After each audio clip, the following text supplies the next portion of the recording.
નમસ્કાર મિત્રો, હું આપનો વ્યક્ત કરતા પુનિત ઠક્કર પ્રસ્તુત કરું છું આજનો અભિવ્યક્તિનો વિષય હોળી ધૂળેટી.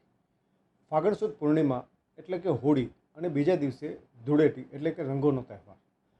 આપણે સૌ હોળી અને હોલિકા દહનની આપણી પૌરાણિક વાર્તા તો જાણીએ જ છીએ, એટલે એ વાર્તા ફરીથી નહીં સંભળાવું, પરંતુ એક પ્રશ્ન પૂછીશ.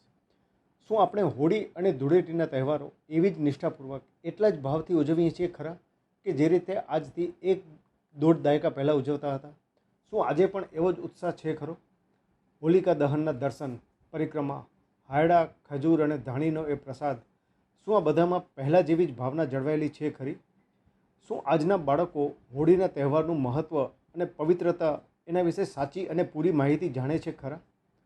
શું આપણા બાળકોને સંસ્કૃતિની સાચી સમજ આપણે આપી છે ખરી, કે પછી માત્ર નામ ખાતર એક પરંપરાની જેમ નિભાવવા ખાતર આપણે તહેવાર ઉજવીને ભૂલી જઈએ છીએ? હોળીના બીજા દિવસે ધૂળેટીનો તહેવાર કે જે કૃષ્ણ અને રાધાના રંગો સાથે જોડાયેલ છે, પરંતુ શું એ સહજતા આજે પણ છે ખરી? રંગોના બહાના હેઠળ છોકરીઓની છેડતી, ધૂળેટીના બહાના હેઠળ દારૂનો નશો, ગુલાલના સાત્વિક રંગોની જગ્યાએ પાકા અને કેમિકલવાળા રંગોનો ઉપયોગ, શું આ જ છે આપણો કહેવાતો વિકાસ? જો આ વિકાસ હોય તો આવા વિકાસના બદલે આપણે જૂનવાણી રહ્યા હતા એ જ સારું હતું.